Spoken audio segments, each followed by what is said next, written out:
பிரம்மராயர் கலவரத்துடன் புரண்டு கிடக்கும் மாட்டு வண்டியை பார்த்தார். மாட்டு வண்டி இன்னும் ஒரு நாழிகையில் நீருக்கடியில் போகும் என்று வெள்ளத்தின் வேகத்தை பார்த்து தெரிந்து கொள்ள முடிந்தது. பயணம் செய்தவர்களை கரையேற்றுவதற்கே எல்லோரும் முக்கியமாக முயன்று கொண்டிருப்பதால் மாட்டு வண்டியை பற்றின அக்கறை எவருக்கும் வரவில்லை. ஒருவேளை நீரோடு அடித்து கொண்டு போனாலும் போகட்டும், வேறு எங்கேனும் கரை ஒதுங்கும் போது எடுத்துக்கொள்ளலாம் என்று சகலரும் சிந்தித்திருக்க வேண்டும். ஆனால் மாட்டு வண்டிக்குள் இப்படி கோயிலுக்கான வரைபடங்கள் இருக்கிறது என்று முன்னே தெரிந்திருந்தால் பிரம்மராயரும் கமலக்கண்ணனும் மனிதர்களை விட்டுவிட்டு மாட்டு வண்டியை கரையேற்றுவதற்கே அதிக முயற்சித்திருப்பார்கள். ஆனால் நிச்சயம் 2 பேராவது இறந்து போயிருப்பார்கள்.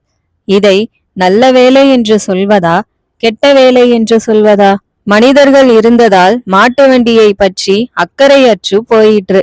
மீட்க முடியுமா என்று இப்போது தெரியாமல் இருக்கிறது. மாட்டு வண்டியை பற்றி அக்கறைப்பட்டிருந்தால் மனிதர்களை நிச்சயமாக இழந்திருப்போம். இந்த மனிதர்கள் கோயிலுக்கென்று தஞ்சைக்கு வந்தவர்கள். மன்னரின் ஆணைப்படி குடிபெயர்ந்தவர்கள்.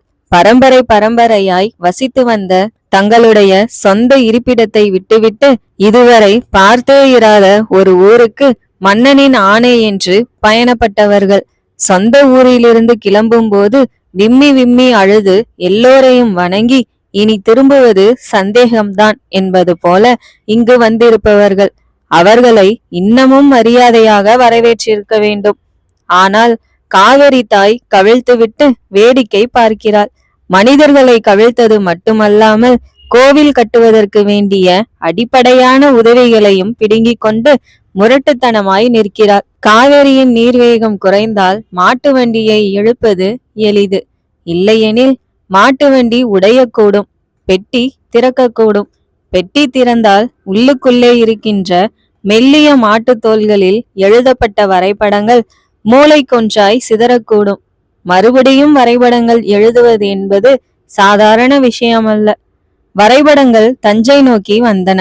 வழியில் காவிரி ஆற்றில் அடித்து செல்லப்பட்டன என்று மன்னர் கேள்விப்பட்டால் அதை அச்சான்யமாக நினைப்பார். கோவில் கட்டுவது அவசியமா என்ற கேள்வி பலர் மனதில் எழுந்துவிடும்.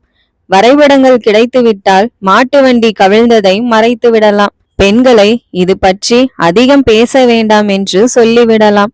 வரைபடங்கள் நன்கு வந்து சேர்ந்தன என்று மன்னருக்கு செய்தி தெரிவிக்கலாம். பெண்கள் மட்டும் கரையேறி வரைபடங்கள் ஆற்றோடு போய்விட்டன என்றால்